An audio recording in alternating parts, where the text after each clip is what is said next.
we picked this spot specifically because this is where the largest Ohlone Shellmound, and you'll learn lots more about this, but this is where the largest of the, I think, 33 shell mounds around the Bay Area was, and well, parts of it still are.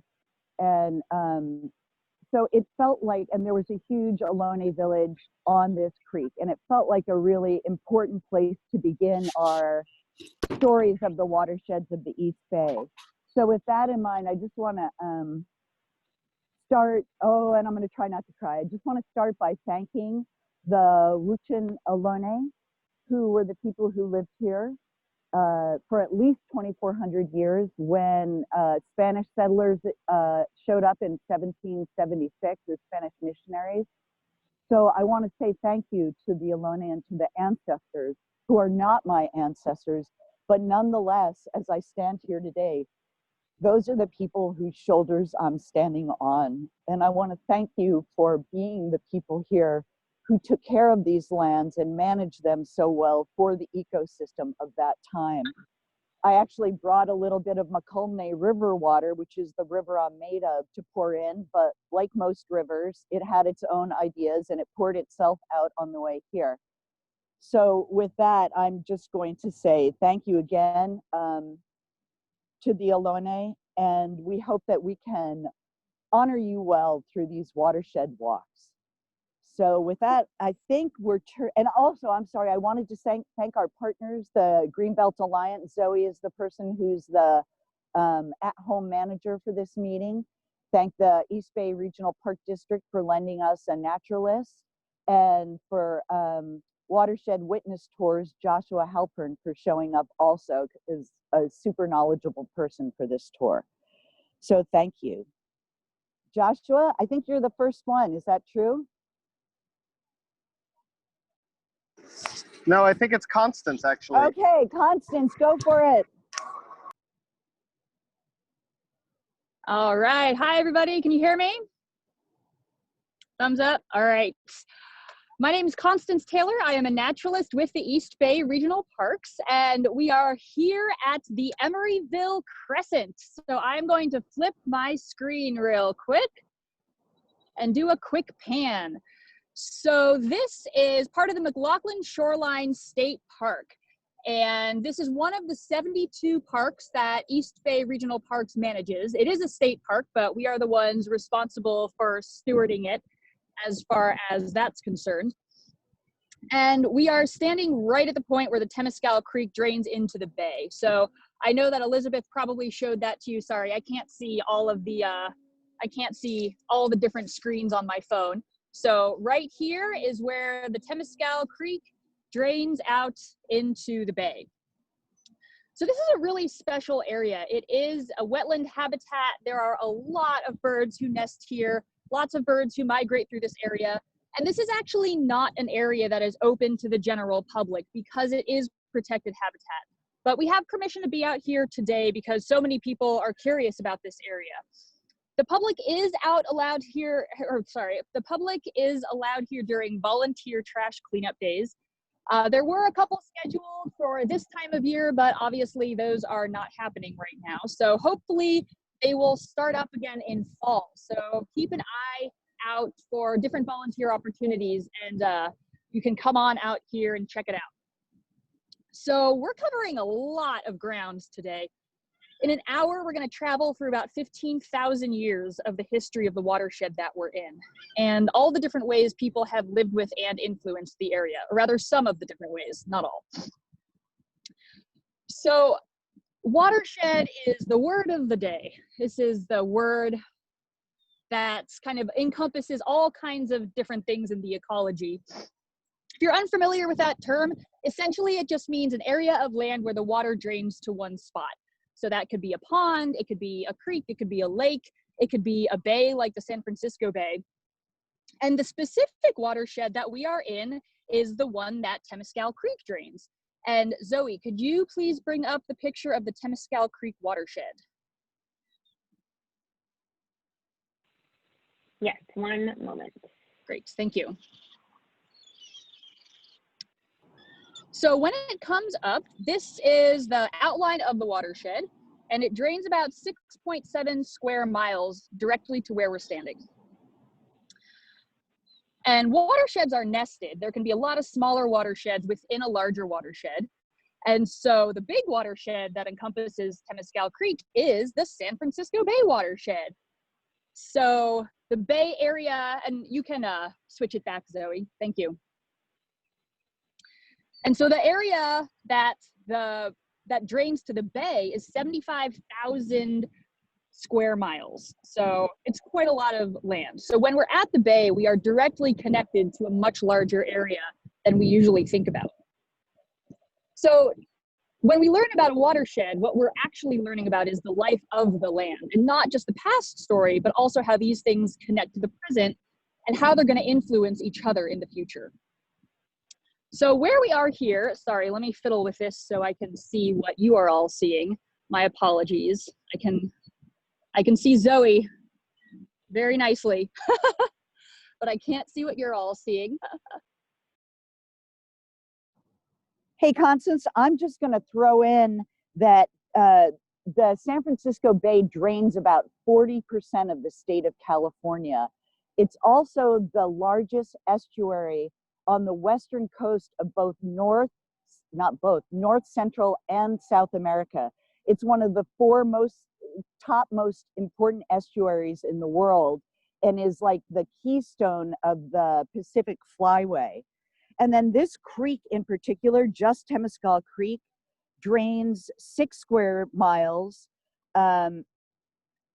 total, and then 2.5 of it's above Lake Temescal, and the rest of it's below. That's it. Just wanted to throw that in there.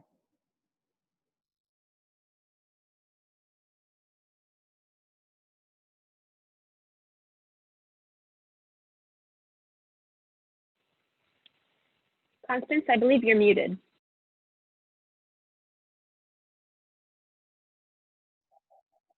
Oh, unmuted. Thank you for doing that. All right. Okay, can you hear me now? We're good?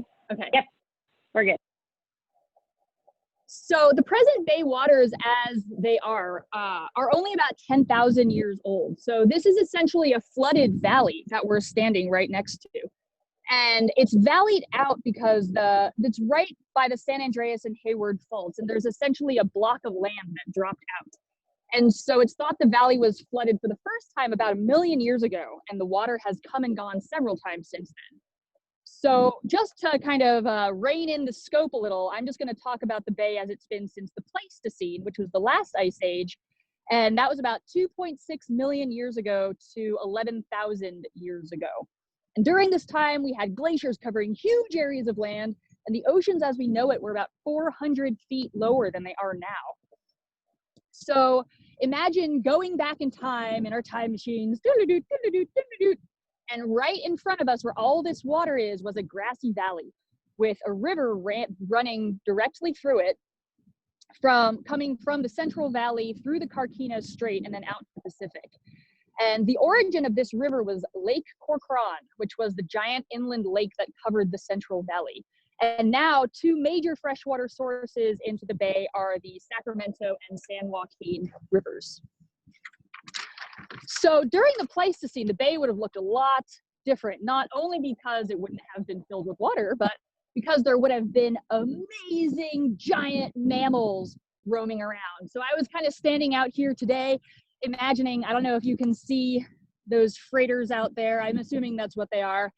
I was imagining them as giant mastodons roaming the valley, even though the valley would have been a little bit lower.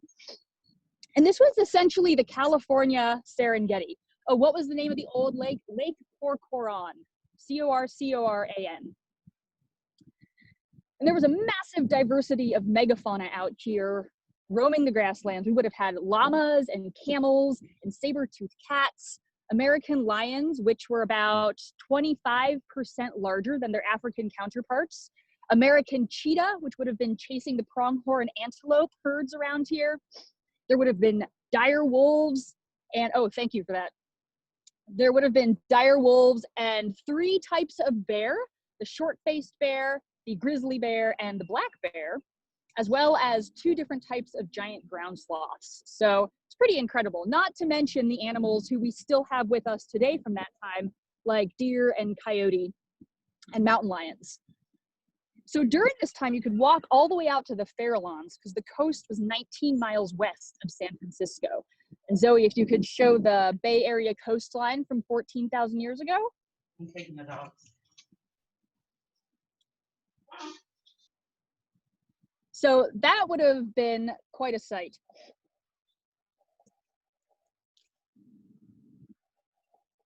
There we go, thank you. And so in the bay, it's relatively shallow. It's really thought to only be, it's not considered to be that deep. The deepest parts are in the Central Bay between San Francisco, Marin, and Angel Island. And Joshua shared a picture with me of the Golden Gate seafloor. If you could show that, Zoe, that would be awesome. And there is a theory that underneath the Golden Gate, because there is a steep drop-off, that purple area right underneath the Golden Gate, there's a steep drop-off of well over 100 feet. It's thought that there could have been a waterfall right underneath where the Golden Gate Bridge is now from the river. And so when you see all these giant freighters coming through here, it's because there have been dredge channels to make it deeper for these ships to come through.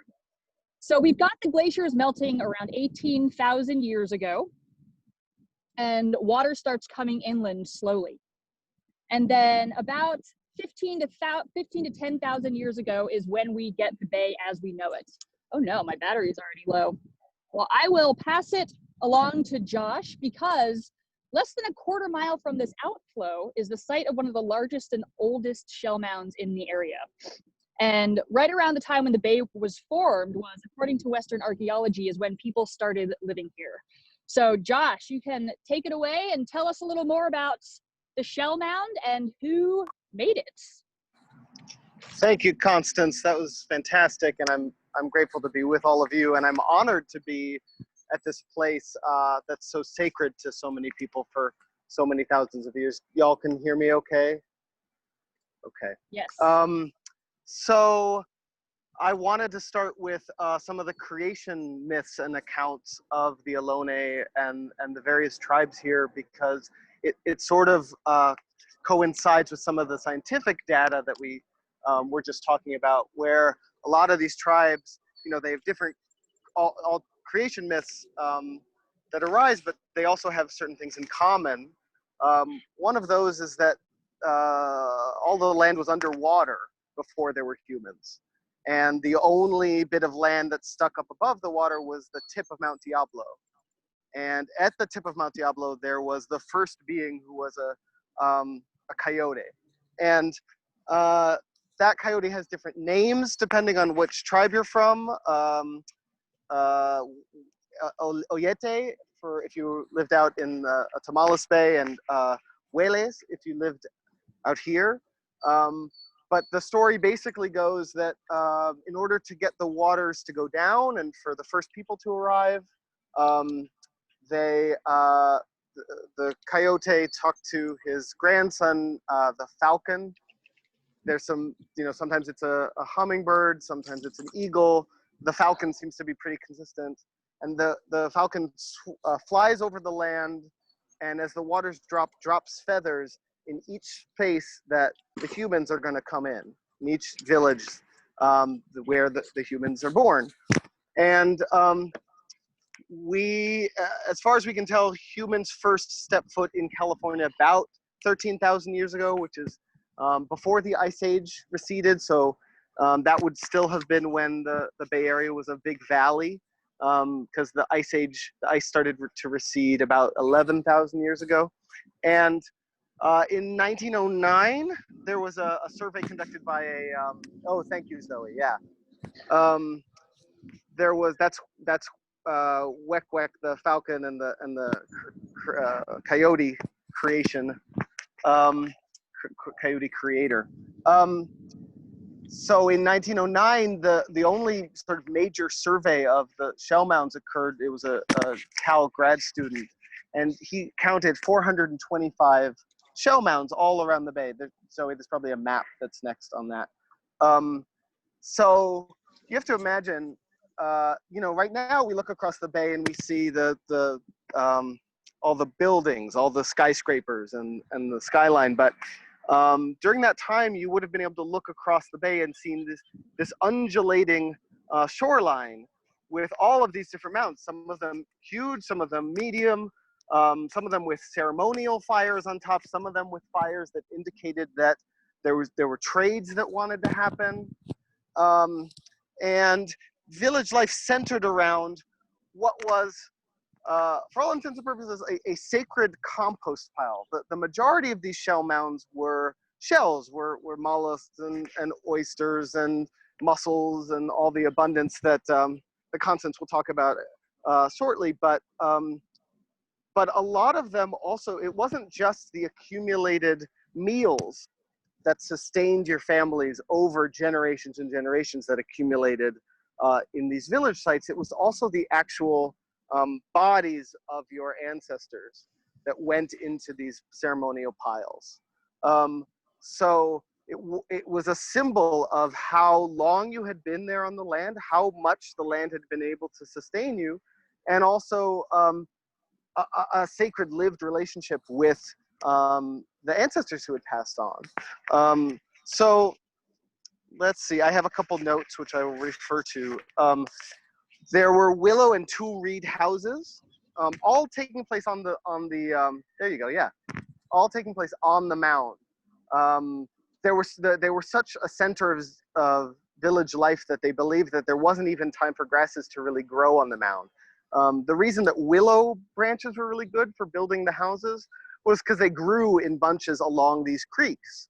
And you can cut a willow branch and stick it in the ground and it'll grow into a huge tree. You also, the bark, when you cut a willow branch, it smells like aspirin, and that's because there's pain relieving qualities to willow branches. But there were ceremonial roundhouses that were usually at the top of the hill. And they were oriented towards that sacred, you know, out this way, out towards the Golden Gate Bridge. Not currently, you know, didn't have a bridge at that point. But the funeral rites lasted about 4 days because that was the time that it took a soul to I'm hearing a little bit of sound. We might want to mute other people. That was the time it took a soul to pause on Alcatraz Island and then head through that western gate. There were huge baskets on stilts that held the acorn harvest. There were generations of communal fires and like I said, fires for communicating with tribes on the opposite shores. There were cooking pits for roasting roots and meats, and the name of Temescal is derived from the Aztec word Temescali, which refers to sweat lodges that existed up further along the creek. This shell mound, I'll just give you a few more shell mound notes and then we'll go back to Constance. Wasn't this high. This is a teeny approximation of what the shell mound looked like. It was actually, let's see if I can get an angle on that. That's the top of the P.F. Chang's. It was actually that high. It was about 5 stories, 66 feet is what they believe. Now this one was one of the largest. And what does that mean if it's the largest? Well, it means it was probably one of the oldest. It was accumulating generations and generations and millennia of human prayer and existence in this place. It was 66 feet high, 350 feet wide. It extended into the bay waters, which were a lot marshier at the time, obviously, not a lot of cement. And I'll show you, I don't know if I've shown you officially, but this is the creek we're talking about right here. There's a little mallard. And I tried to get some images of the baby duckies that swam by earlier. But one of the things you can't tell about this creek right now is the smell. There's sort of a musky dankness, and that's partly because it's a cement channel. You know, there's not the soft edge spaces where diversity can grow.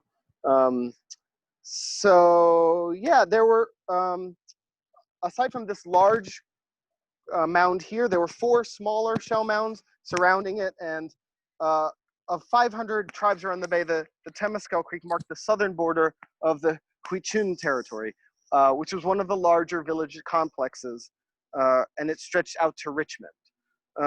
Willow Groves, I mentioned those. They moved seasonally into the hills to collect acorns, and they vied for a lot of the fish in the water or whale if it beached with the grizzlies, who obviously they revered and respected. And then also they used controlled burns. One of the things that came up over these last few wildfire seasons is how differently the indigenous communities were able to tend these landscapes that are supposed to burn, but doing it in a conscious way. They also use pruning and transplanting and other food forest techniques to steward the landscape over centuries. So Constance, I'm gonna send it back to you. I guess the next question is, what made this spot so abundant that it was the perfect place to sustain such a large village for so many millennia? That is a great question. And the answer could really be summed up with the word biodiversity. Where we are right now is a tidal mudflat and estuary. And an estuary is an area where fresh and salt water meet.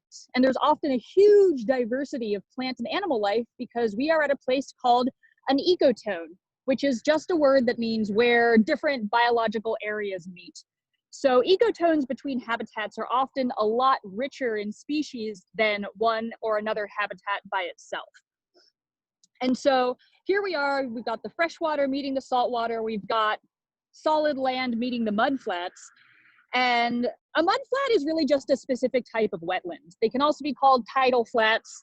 It's just where coastal wetlands that form in these intertidal areas and sediments get deposited by tides and rivers. So if you can see, there's just lots and lots of mud out here, which is great because this is fantastic habitat for lots of little invertebrates like mussel and oysters. And before we radically changed the shoreline so much, there also were massive eelgrass beds, which were huge, or hugely important in sustaining diversity. And Zoe, if you could go ahead and show that eelgrass picture. So eelgrass is essentially a type of plant, you know, it's a type of seaweed, and it's got these long fronds, and it's a really important plant for a lot of different animals. Lots of fish will lay their eggs in these eelgrass beds. Baby mussels will attach themselves to the eelgrass fronds. And so it's one of the areas that, I'll talk about this a little bit later, but it's becoming more and more important as we are trying to conserve different types of habitat around the bay. And so eelgrass is also really important for microinvertebrate life, which in turn sustains the fish around here, which in turn sustain all the birds around here. And so it would have been extraordinarily abundant in terms of food for people. There's shellfish, there's fish, there's birds. And that's not even to mention the food on land as well, which would have included things like acorns and berries, grassy seeds and flower seeds, and also lots and lots of game. Can I just add one little thing in please. here, which is that it used to have, we used to have here like delta smelt, which are, if you've been involved at all in delta politics in the last 25, 30 years, you know about the delta smelt, tiny little fish that has been kind of the one of the basis for life here in the bay. And they used to have such big runs that they would last for the Ohlone would cull them for 21 days. And Zoe, I wonder if you could put up a picture of the wetlands as they used to be here around the bay, so we can see. And Constance, are you going to talk about this, the loss of wetlands? A little bit, but go for it. Okay. Yeah. Yeah, so there's a picture, Zoe, that says like former wetlands bay. Got it. Okay, so you can see it, like we've only got about maybe at the most, I'd say 10% of the original marshes and mudflats that were here. And so I read something this morning that they used to do duck hunting right where we are and all along the shoreline because there were hundreds of thousands of ducks here during duck season. You can see now, you know, there's nothing like that anymore. So it's just really important to keep, as we're talking about these marshes and the salt flats and the eelgrass, these are actually like crucial elements of the bay ecosystem that we've almost annihilated. And so places like Point Melody, where there's one of the largest eelgrass beds left in Northern California, and they're trying to do development there. That's why we're fighting so hard against that development, is because there's so little left and we need it to repopulate as we continue restoring the Bay Area. Okay, thanks a lot for letting me interrupt. Of course. And I believe Josh was going to talk a little bit more about history and bringing us up to present day. Sure, is it my time to do that? It is, yes. Okay, while I do that, I will walk through, let me switch the camera. So this is the little Shellmound Memorial, and they also have this walkthrough. I guess I'm gonna go do it backwards, but that's fine, because we are in the current day. So this section gets a little grim, of course, because we're talking about our history with the indigenous cultures here. It appears this shell mound was abandoned 400 years ago. They're not entirely sure why. There was speculation at the time that it was about grizzlies and the enormous amount of grizzlies that congregated here, but it's likely that there were intertribal reasons. The last known grizzly sighting was hunted in Berkeley in 1862. So even though you get, you know, the cow grizzlies and the bear and the state flag and Grizzly Peak and all that, there hasn't been a grizzly. The California grizzlies have been extinct for over a century now. And then, you know, after smallpox and the missions emptied the villages, the gold rush led to state-sanctioned genocide, which decimated the indigenous population. And it dropped their population to 90% from their peak of 25,000. So by the 1880s, there were only a few thousand left. On top of the shell mound, they kind of leveled the top, and then they built an amusement park, a bowling alley, a racetrack, and a dance hall. So they were literally dancing on graves there. And then, you know, Prohibition came around eventually and turned Emeryville's debauchery underground, so to speak. Zoe, I think there's a few images of different artifacts that they found when they started demolition in 1902. So excavation started in 1902, which actually was the first example of, yeah, there you go, archaeological. That's maybe not the best one, but there's a few others that should be higher res. It was the first example of archaeological stratigraphy, so they knew that you could look back through geological time and find different strata, but they hadn't quite put that together for indigenous sites. And within these shell mounds, not all of these artifacts were found in this shell mound, but they would find things like tools, pottery, charm stones, quartz crystals that were used as drills, musical instruments like bird bone whistles, and I believe at this one they found a sea otter penis bone, likely used as an awl, you know, for tearing holes in leather. They found in the West Berkeley shell mound, which I'll talk about a little bit later, they found a condor burial, which goes to show how important the condor was. And they also, you know, little by little they got paved over. But you know, in the first part of the last century, you would still be able to sort of find shell mounds around. They kind of gave off a bluish tinge from all the shells in there. And then also apparently there were buckeye groves that would spot up near there, because part of the creation myths involving fire had to do with keeping the fire in the buckeye pod. So aside from condor burials, as I said before, they also found human remains. And in this very shell mound, they found 700 Ohlone funerals, full funerals, not just cremated. Most of these remains were sent to UC Berkeley. And then the pieces that were smaller or not, scientifically significant, quote unquote, were ground up, and they were used to make this neighborhood's roads and sidewalks, the ones that we are still stomping on today. After that, and I don't want to just gloss over that. That's a big deal for the indigenous community today, that their ancestors are in the cement here. They also, so after they flattened the shell mound, they built a pigment plant.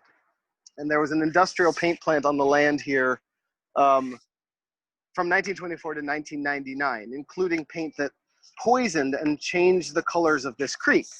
To the point that when the plant was demolished in 99, and they realized that there was still 8 feet of undestroyed shell mound present underneath, which still exists.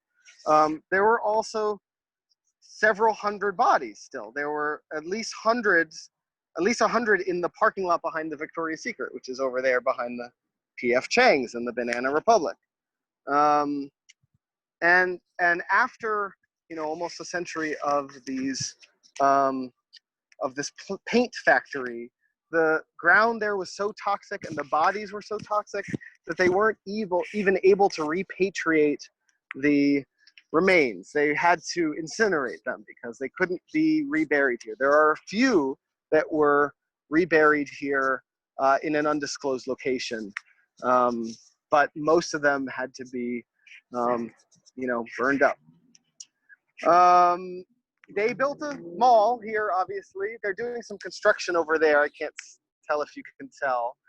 I assume that it's, from the look of it, it looks like it's just these stairs going up here. But presumably anything that happens underground, they need to have an Ohlone representative and an archaeologist, and have to stop anytime they find anything remotely artifactual or like a human remain.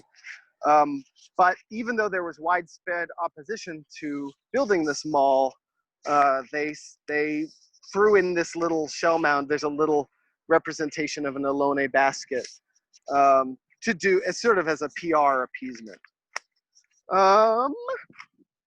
Let's see. I'll just bring us up to the present day. Zoe, you probably have some photos of Karina Gould at the Black Friday protests. Every Friday after Thanksgiving. So Thanksgiving morning, a lot of indigenous communities meet on Alcatraz Island for an alternative Thanksgiving sunrise ceremony, which is beautiful. I've been there about a decade in a row. And then here on Black Friday, the big shopping day, they come and do a major protest. And they have turned so the Elone are still not federally recognized, but they number many thousand, along with multiple diverse tribes who've made the modern Bay Area their home. And a lot of their attention has turned to the West Berkeley Shell Mound. Yeah, that's it. Where they believe there was a shell mound that was even older than this one, 5,700 years old. And there's been a great community growing up out of the fight to keep that. It's in the Spenger's Grotto parking lot. And just in October 2019, there was a judge that ruled against the developers and for the Confederated Villages of Lijon. Lijon is the creek. It's currently named San Leandro Creek, but it's the location of Planting Justice and the Segurite Land Trust, which are some examples of Ohlone community members reclaiming the land that was once theirs. And there are ways that we can support that, including the Shumi Land Trust. It's a land tax, which people who occupy, either by living or working on the land here, you can probably come back to me, I guess, yeah. We're able to pay to support the Elone and their land reclamation efforts. There's also ways to support that West Berkeley Shellmound funds. The last thing I'll say is that there are still places, there's probably 3 or 4 places where shell mounds are still visitable and visible. One is out in Point Pinole. One is out in Fremont, which is an actual park that's been created around the Ohlone Shellmound there.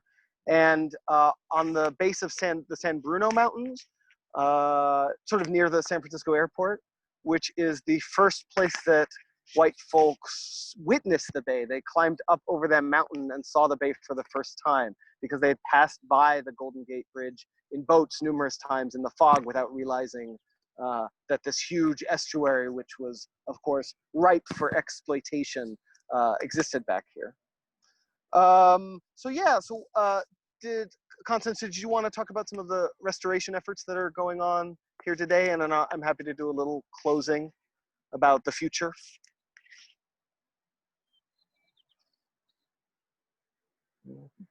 Constance? Oh, wait, hang on. I'm muted. Oh, okay. Thank you, Zoe. Thank you, Zoe.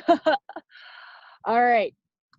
So as Josh was saying, there is a lot of cultural restoration happening. There are lots of people fighting to make Ohlone culture a lot more visible than it has been in the past few decades or even the past century. And a lot of really amazing community work being done. And there is also a lot of land restoration happening. Like Elizabeth was saying, about 90 to 95% of the Bay wetlands have been filled in the past century for agriculture and industry and housing and airports and shopping centers. And there's a really big push to reclaim and restore and also preserve existing wetlands because open space along the shoreline makes larger scale restoration efforts a lot more feasible compared to areas that have development all the way up to the shoreline. And an example of this could be hard versus soft flood control barriers. So this marsh here would be considered a soft flood control barrier, kind of like a sponge, versus a hard flood control barrier like a sea wall, which would be more akin to like the rim of a bowl, so something hard. And if we're talking about the Bay Area, if we have a bunch of cities ringing the Bay who decide that building hard seawalls is the way that they are going to take on sea level rise mitigation, those barriers altogether could actually alter the tide and increase water levels in the bay, which could potentially worsen flooding in other areas. So it's really important that all the cities in the bay tackle this problem together, and also, you know, the world beyond as a whole, as we're seeing. Because essentially it's the same as, you know, water sloshing onto a sponge is going to be absorbed and it won't kind of flood out, versus water sloshing over the hard edge of a bowl is just going to spill over to the other side and flood whatever's on the other side. Another interesting thing to think about is essentially flooding underground. And this is a new thing, so I'm not sure what role marshes play in this, but groundwater flooding is something that people have really started to take a close look at. And that means when we've got this sea level rise saturating land further and further inland, you have that salty water making its way into the groundwater. And salt water is heavier, so that might sink below the fresh water, but it'll still increase the groundwater underneath us. And what that could mean is when there's flooding, we could also be dealing with sewage backups as well, and flooding with water coming out of the storm drains. The other issue, what was I just gonna say about groundwater? Oh, the other issue is that there can be flooding in upland areas where that hadn't previously been considered a problem. So groundwater flooding is definitely an interesting twist in the issue of sea level rise. So where we're standing right now is not only a state park and a wildlife habitat, it's also flood control, which is pretty amazing. So like I said before, this is a state park that is managed by East Bay Regional Park, and it is the Mclaughlin East Shore State Park. And Zoe, if you can bring up the map of the park, that would be lovely. And this is an 8.5 mile park that runs along the shorelines of Oakley, Emeryville, Berkeley, Albany, and Richmond. And this is a park that has over 1,800 acres of uplands and tidelands, which is pretty incredible. because it's all because of the result of decades of community work. Because this was a park that was not just handed over, these areas of land. This was highly fought over land, highly contested land. There were a lot of business interests who wanted this land filled for any number of reasons: industry, housing, retail. And the major force preventing that development from happening and instead advocating for these areas to remain open space was Save the Bay. And Sylvia Mclaughlin was one of the founders. And so this shoreline park is actually named after her. And Save the Bay has a huge impact on the bay that we see today, because it was founded in 1961 when the bay was mostly used for shipping as well as disposing of sewage and garbage. So it smelled really bad, and it was also a lot smaller because there was a lot more area filled in that was built upon or used as landfill. And so the issue of this is, you know, the people wanted to fill in the bay more and more and more. For example, Berkeley wanted to expand the city limits by about 2,000 acres by filling in the bay. And there were a number of other cities and businesses around here who were really, really interested in that as well. And Save the Bay started advocating to keep it open because these bay tidelands and shallow areas are really important nurseries, like we were talking about before. And if you fill in the bay, it destroys these tidelands, which are essentially the bread baskets and the ecosystem that feed the fish to sustain the commercial and sport fishing industries around here. So if you destroy these tidelands and these mudflats and all the eelgrass beds, then you turn the remaining waters into what is essentially a desert, biologically speaking. And the other, a great documentary on Save the Bay. Great, thank you, from Bay Area Green Tours. The other wild thing is that filling in the bay will actually change the temperature locally as well, because you've got the cities along the bay getting cooled by the breezes off the water. So filling would actually result in hotter summers and changes in the local climates, which is also a really interesting thing to think about. Oh yeah, we're getting to that one in just a second. That's our present day graph.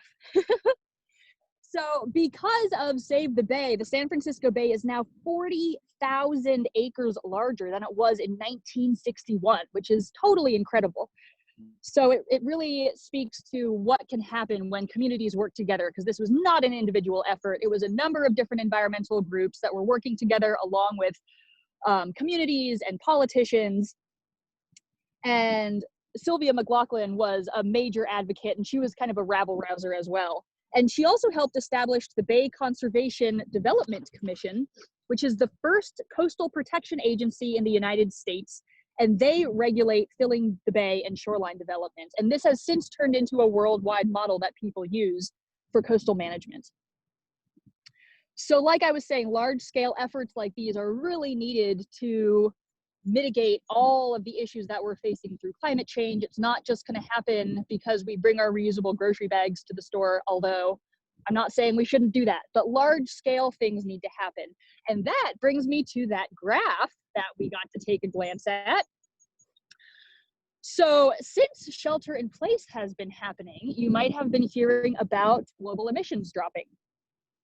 And it's estimated that there's going to be approximately an 8% drop worldwide of carbon emissions because of coronavirus. And we've got this global energy related emissions graph here. So up top are that line at the very top are the energy related emissions globally. And then that bottom is the projected annual change for 2020. So you can see there's been positive change for a number of years with some negative, but that red line is dropping down into something pretty significant. So we've got this 8% theoretically that's going to happen by the end of 2020, which is great because the Paris Accord is 7.6 as far as an annual decrease of global emissions. However, we would have to keep this up for the next 10 years in order to really kind of start moving out of the red zone. So there's a lot of talk about how if we're not prioritizing clean energy right now, if we're saying that all bets are off and everything can come roaring back, so every type of economy and industry can be, pre-coronavirus levels, there is a concern that all the energy emissions will just shoot up even past where we were before once shelter in place is lifted. So it's interesting. You know, this is obviously not something that is sustainable. There are a lot of people suffering because of everything that's been happening with the virus. But we are getting some very interesting information, and it is something worth looking at as far as how much emissions have been dropping. And there was an analogy made by an environmental sciences professor at Stanford saying that this drop is as if magically a third of the cars on the road were suddenly electric. And granted, that's kind of a flippant analogy just because that does not account for the manufacturing of all of those brand new electric cars. But, you know, nonetheless, this is providing useful insights into all this.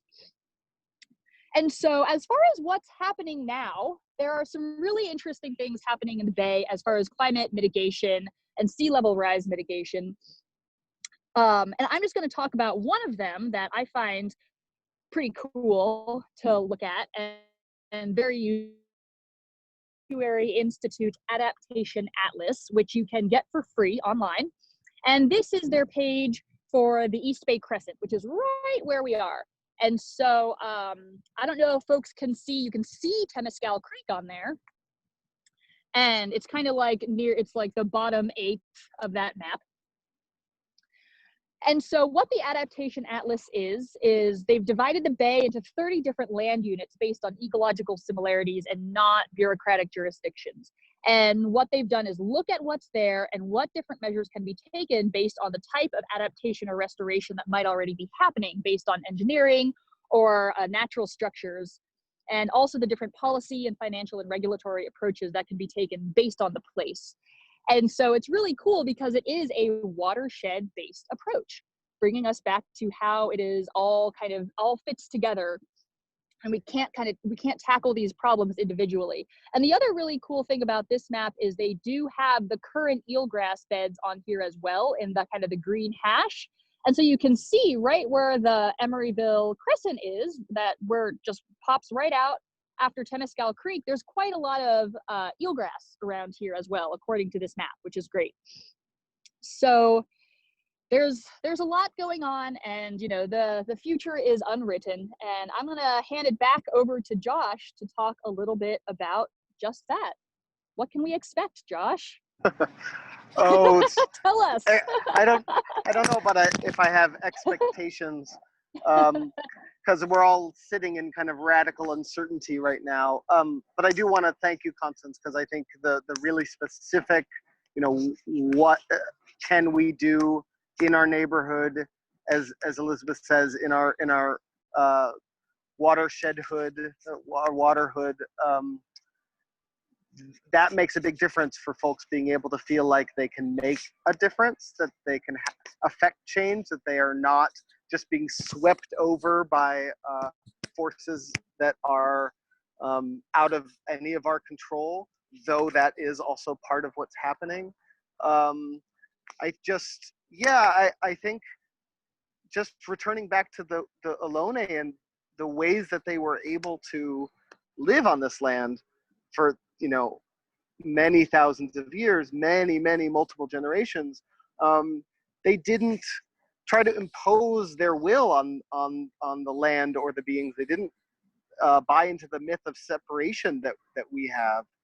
They listened and they learned and they tried to live lightly. And so, you know, as things shift dramatically, because they are shifting dramatically, you know, no matter what, we're going to have to be adapting and transforming along with our watersheds and along with our landscapes, our food sheds, all the sort of fundamental things that keep us alive here.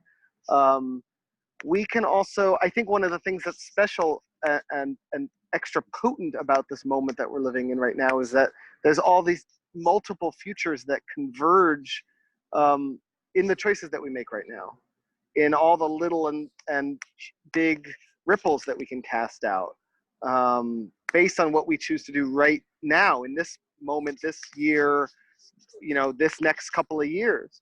So I wanted to thank all of you for showing up for this today, for caring so much about your local you know, what keeps you alive here, your water and your neighborhood. And we're going to keep doing work like this.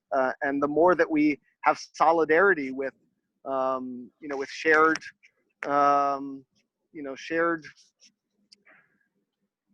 values, not just with, you know, people that look like us, but, you know, expanding out who we include in our considerations of care, the more we can actually imagine a livable future and getting through this together.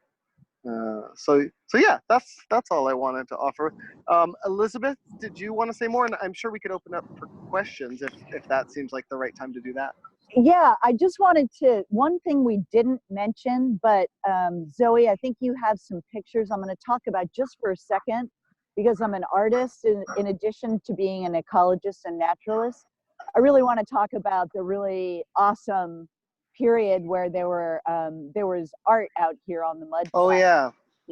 And so Zoe, I think I've got 3 or 4 or 5 pictures. Thanks for whoever just put up that that link to the Segurite. That's awesome. So it is really cool in a way. Like many other things that this particular watershed is so well known for. Another thing is that this is in a way where the birth of using recycled materials for art, it's one of the birth grounds for that. Look at that great dragon right there. And this all started by people who were really sick of how polluted the bay had become and all the trash on this part of the bay. And so a professor, you know, tried it out elsewhere in the Bay Area, and one of his students loved the idea and working on it so much that he started it up here in the mudflats. And so they just used material, all the material and crap and junk. You know, now it's all plastic. I'm not even sure we can make art out of it. It'd fall apart in a half a second.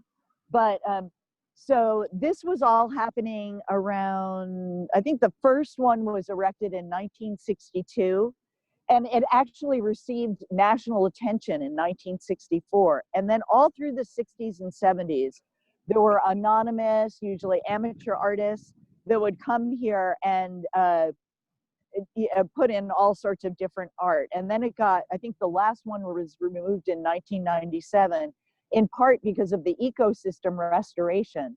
Now, it's always interesting, you know, the kind of dueling interests in any one location. And, you know, here, thinking about that there was beautiful, cool art here for a while that supplanted the horrible conditions of the, like when the paint plant was here and all of that, that supplanted the beautiful village. Oh yeah, I wanted, do I have it? I'm gonna read you one thing that I read about the Elone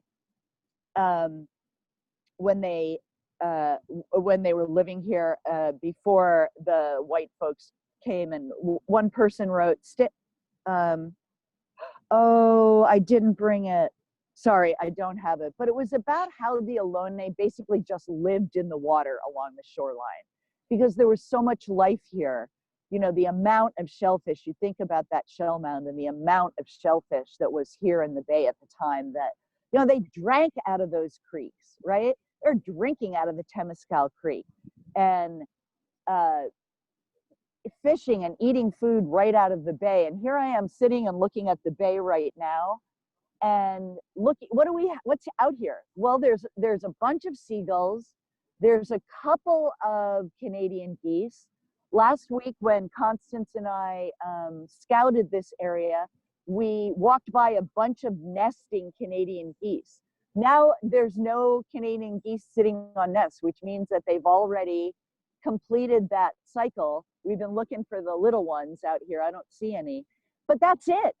You know, at one point, this bay was covered and full of life, you know, and here we are looking out onto, you know, in a way compared to what was there, I think Constance said this, or Joshua, kind of a desert compared to what was here before.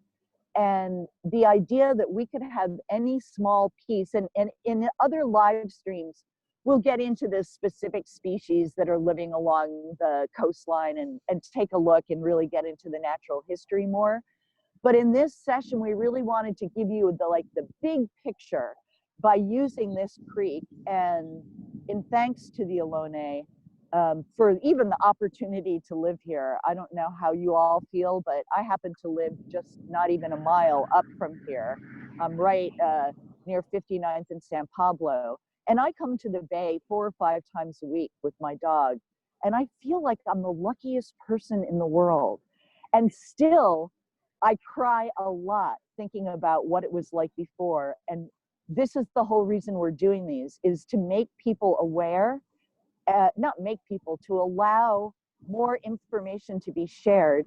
And so hope that this will result in actual actions, you know, where you contribute to organizations or volunteer for organizations that are doing restoration, and understanding how important it is to the bay ecosystem, you know, our waterhood neighbors, our watershed neighbors in our waterhood, as well as to us humans. But as one of, I forget, 8 billion species on the planet, I think we really need to step back and take our place, take our proper place again, and remember where we were before, in balance and in knowledge. We knew the language of the birds. We knew the we could read the landscape. You could walk through and know a fox has just been through here an hour before, and we've lost all of that.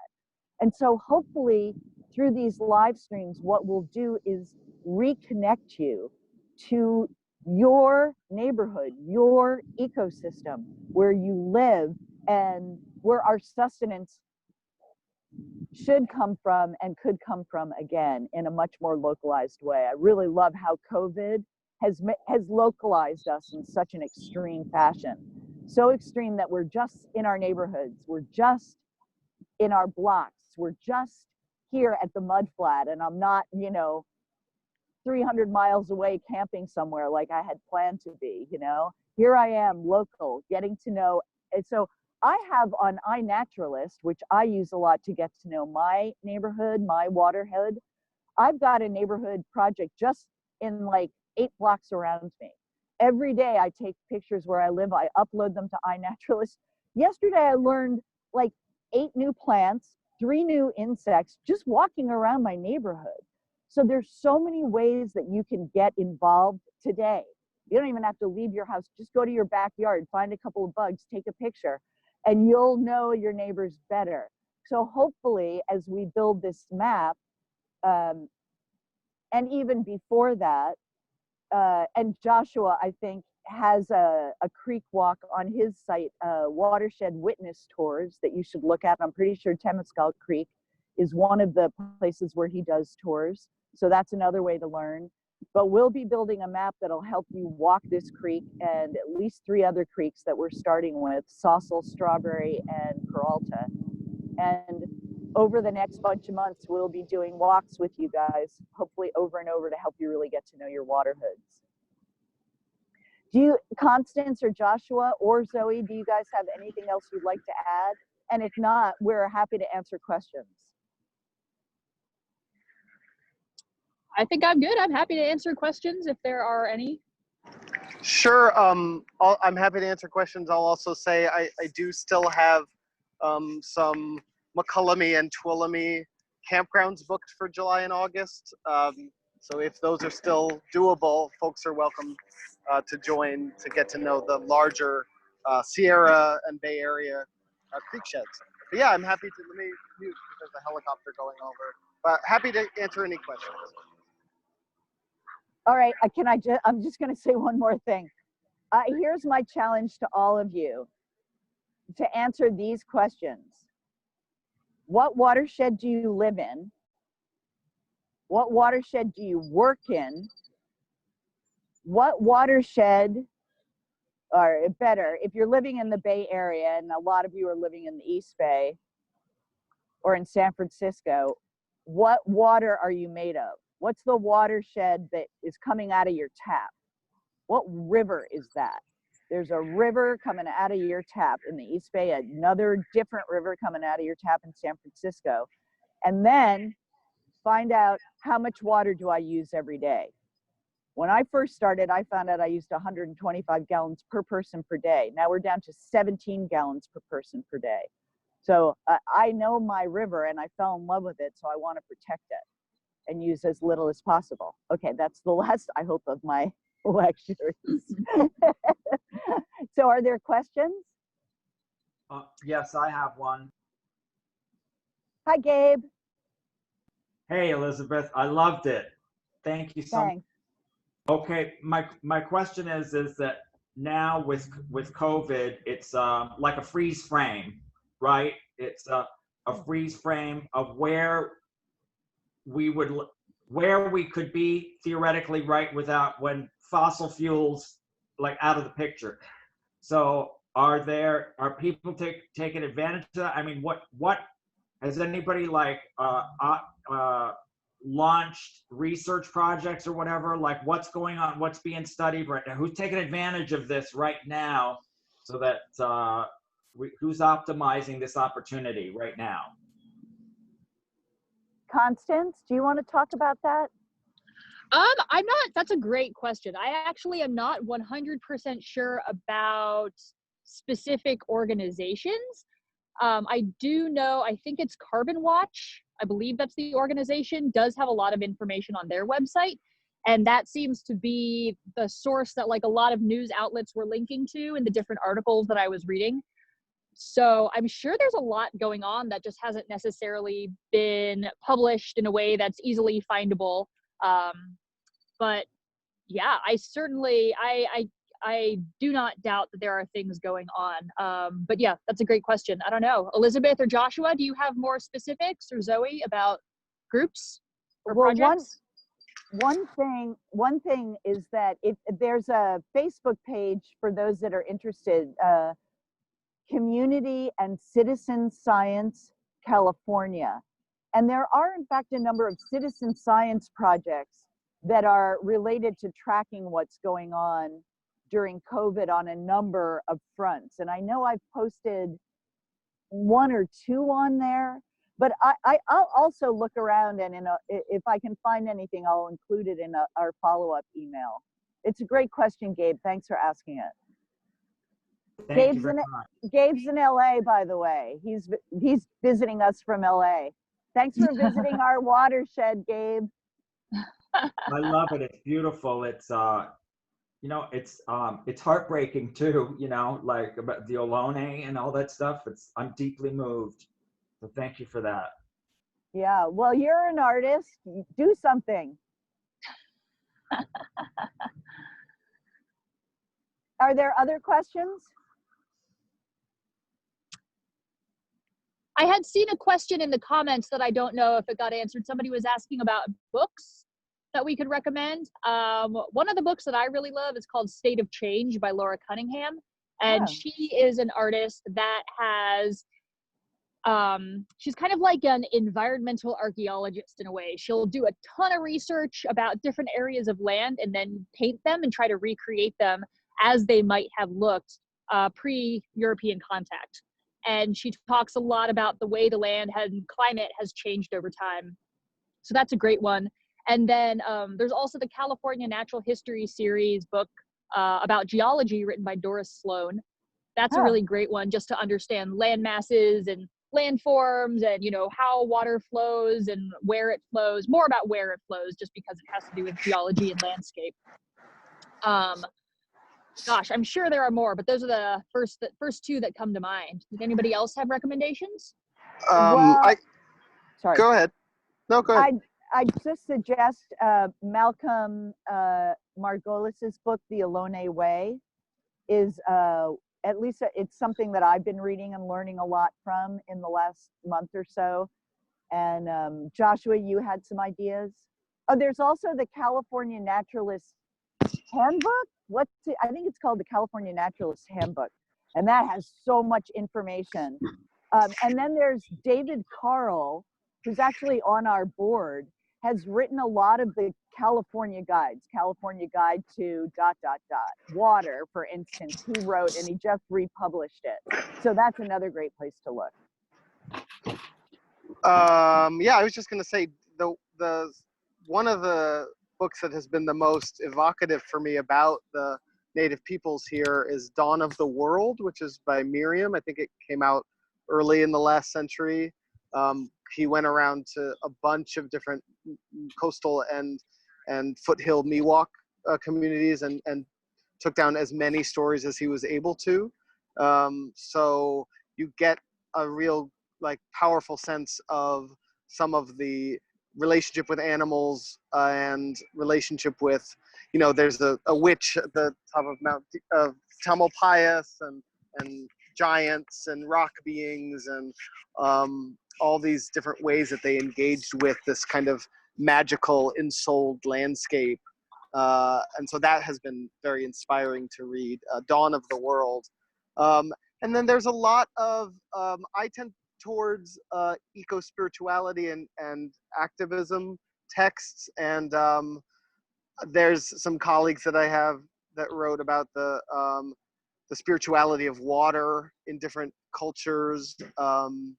Just trying to tune back into that sort of, we are alive and the earth is alive and the waters are alive and we're not surrounded by dead inanimate objects that are worthless beyond how they benefit us. We also have the opportunity to be in mutually beneficial relationships. So yeah, there's a lot of good work being done there. I'm seeing some awesome recommendations in the comments as well. So maybe those can get put in a list in the follow-up email also, hopefully. Wow, that is an awesome amount of, you guys are so great. Thanks everybody for making all these recommendations. I always feel like I love doing this whole Zoom thing because I feel like probably there were a number of people on this call who could have given huge sections of this tour. There's so many people that know things. So thanks for sharing what you know in the comments. It's really helpful.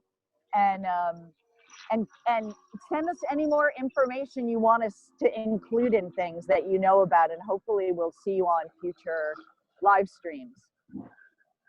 So I want to thank Zoe especially for being the hardcore tech manager and getting all the pictures up and doing all that. Thanks for doing like the desk job while we all get to be outside in these beautiful spots.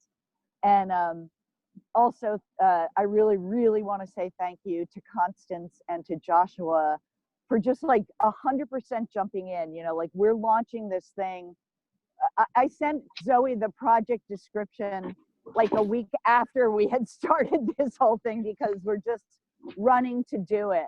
So I really want to thank Constance and Joshua, and they both put in a ton of time to learn more and to organize this stuff so it was a kind of coherent presentation. So thanks to everybody who put in a bunch of time. And I love that you guys joined us. I love it. I love it. Thank you so much for coming. Yeah. All right. Thank you for coming, everybody. Thanks, guys. See you at the next one. Be well, everyone. See you Take soon. good care. Thank Yeah. you. Love your water hood. Love your water hood. Okay, bye. Bye. Thank you, everybody. Thank you. Hi, Elizabeth. Very cool. Thank you. Bye. Thank you.